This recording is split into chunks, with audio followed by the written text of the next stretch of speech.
puño arriba y la fuerza de mis antepasados, que su sangre derramaron, por esta tierra pelearon y ganaron. Para ti, para mí, para todos, valemos oro, no te avergüences de lo que somos. Yo soy Yacila Bondo, nací en el municipio de Apartadó, en la región del Urabá antioqueño. Mi papá y mi mamá son originarios del Chocó, mi papá es de Ismina y mi mamá es de Baudó, pero pues ellos migraron al Urabá en la época de la bonanza bananera y allá se conocieron y allá establecieron una familia y allá nací yo, en Apartadó. Entonces digamos que yo soy hija de toda esos migrantes chocuanos que fueron al Urabá buscando oportunidades laborales en las plantaciones, digámoslo, porque esos son unas grandes plantaciones bananeras y en una de estas fincas crecí yo.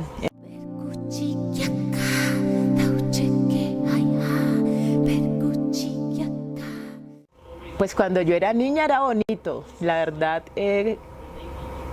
Yo tengo recuerdos, digámoslo, fuertes de situaciones de violencia con actores armados, pero no era algo que me tocaba mucho, ¿sí?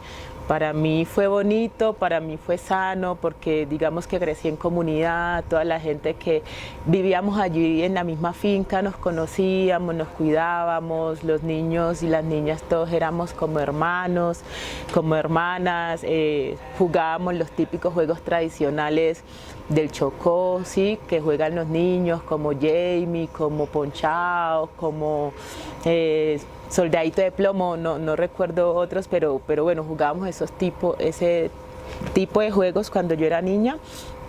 Y digamos que a pesar, ahorita que uno es grande se da cuenta que nuestros padres vivían de cierta manera en una situación como de esclavización también, pero nosotros no nos dábamos cuenta, los niños, y pues como que disfrutamos el tiempo allí en la finca, ¿sí? Hasta que salimos de allí, hasta que nos sacaron de allí más bien, ¿sí?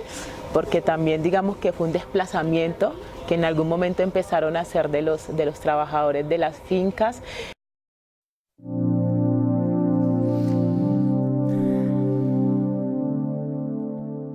Sabemos que el principal actor son los dueños de las fincas. Por ejemplo, la finca donde trabajaba mi papá era de La Chiquita, ¿sí?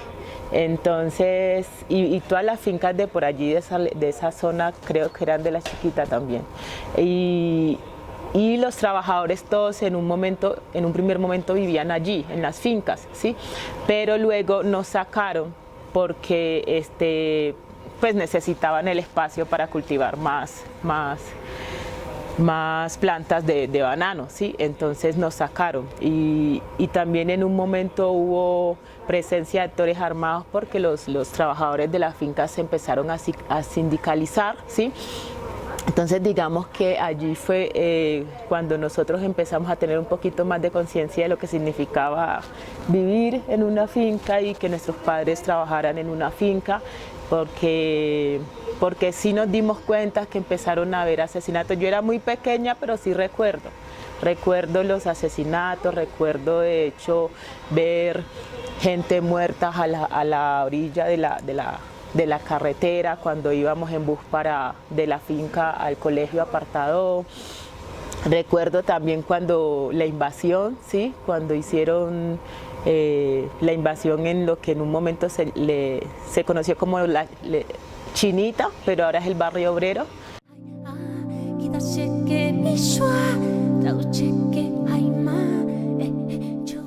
Nosotros no estábamos viviendo allí, nosotros estábamos viviendo en otra parte, pero sí sé que gente que era de la finca donde yo, pues digamos, crecí un poquito, viví allí en La Chinita. O sea, no voy a decirte, o sea, yo tengo el recuerdo de los rumores, de que hubo una masacre, de que murió mucha gente, pero yo estaba muy pequeña cuando eso, pero sí alcanzo a recordar cosas, y sé que digamos, mi familia alcanzó a vivir también esa situación de violencia.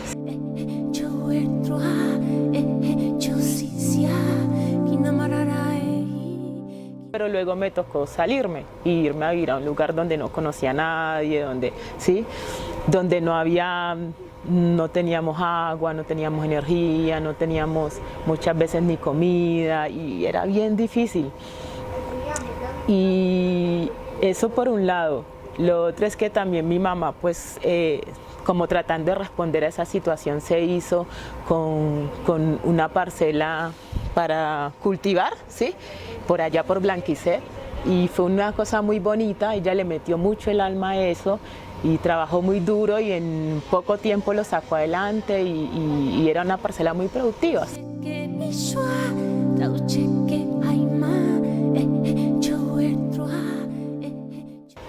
Pero lamentablemente, digamos que esa opción, esa alternativa que encontró mi mamá también fue arrebatada por lo mismo, ¿no? Porque en esa época, digamos finales de los 90, principios del 2000, 2001, 2002, los grupos paramilitares sacaron a muchos campesinos de sus territorios, reclamaron los territorios y los utilizaron para cultivar. No sé, cultivos ilícitos, no sé, pero sacaron a mucha gente de sus parcelas. Yo recuerdo que en eso nosotros ya vivíamos en el Obrero y mi mamá era la que estaba en la finca y ella llegó una vez llorando con unos costales de lo poquito que pudo recoger, contándonos que le habían sacado de la finca.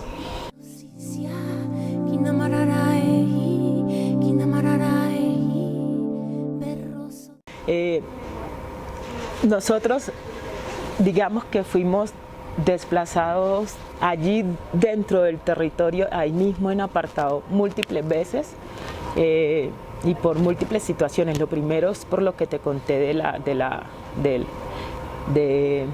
de cuando nos sacaron de las fincas bananeras. Lo otro fue porque mi papá también en los inicios de los sindicatos bananeros él estuvo allí y bueno, ustedes sabrán un poco cómo terminó esa primera oleada sindicalista de bananeros en Urabá.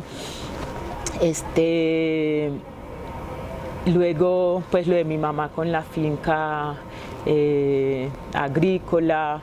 Luego allí en el Obrero yo entre 13, 14, 15 años vi matar a un montón de chicos de mi edad.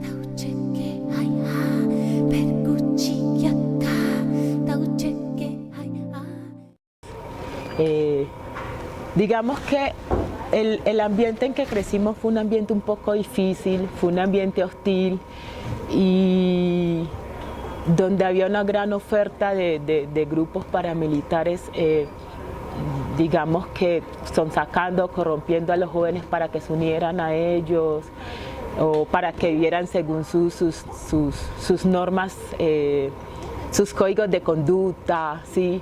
Entonces empezaron a matar a los jóvenes que primero no se querían unir a ser parte digamos, de sus redes de apoyo o los jóvenes que se salían de esos códigos de conductas que ellos establecían. Entonces sí me tocó ver muchísimos chicos, vecinos, amigos y me tocó ver un primo también que él sí aceptó, digamos que él sí se dejó seducir por esa oferta del paramilitarismo a los 16 años y se fue con ellos y como a los 3 meses lo mataron en un combate. ¿Sí?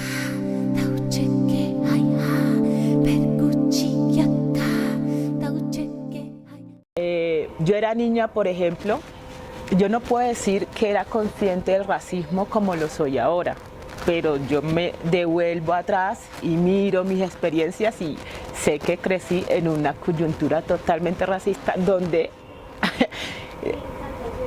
paradójicamente también había mucha gente negra, sí, había mucha gente negra, pero digamos que el comercio, la educación, la cultura, la religión, todo estaba en manos de la gente blanco-mestiza. Entonces siempre la gente negra fue vista como algo que hay que civilizar, ¿sí? Yo recuerdo, yo hago retrospectiva de mi niñez y yo siento que toda mi vida y la vida de mi familia estuvo enmarcada por un proceso civilizatorio de los blancos mestizos y sobre todo de los paisas que tienen tanta presencia en Urabá, ¿sí?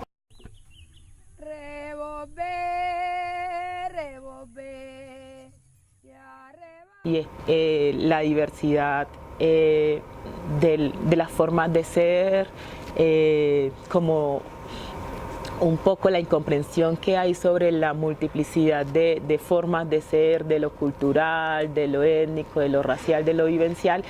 Y digamos que allí en Medellín fue cuando me empecé como a ser consciente de que efectivamente Colombia era un país muy desigual, muy injusto, donde había muchas formas de ser hermosas, pero que este país tenía como complejo de no sé qué, complejo de hijo europeo, una cosa así, y siempre tenía ganas, siempre optaba por mirar y valorar más lo que le venden de afuera, lo que viene de afuera, que querer lo que es propio.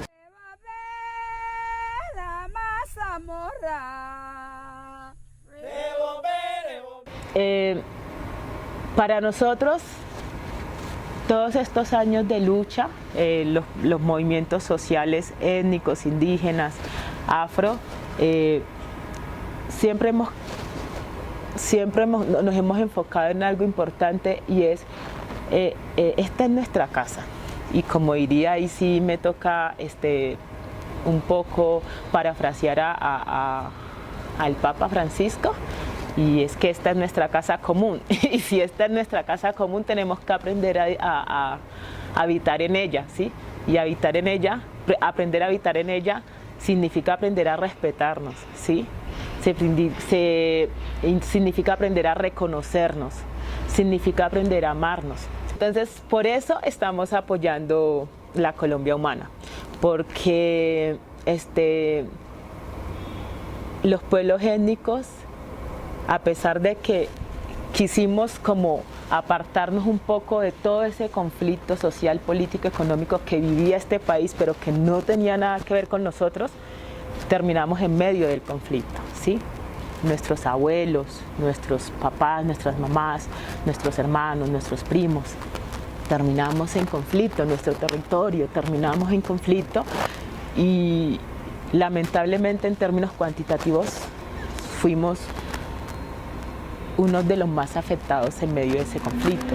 El candidato a la presidencia, que ha demostrado tener como un compromiso real con ese proceso, y sobre todo con las comunidades, y también con toda esa parte del pueblo colombiano que ha sido históricamente oprimida y que ha vivido en situaciones de desventajas y de desigualdad, es Gustavo Petro. Entonces, nosotros, más que apoyar a un presidente, estamos apoyando a un proceso y a un proyecto. Pacífico, juntos vamos a luchar, el pueblo no se rinde porque somos más.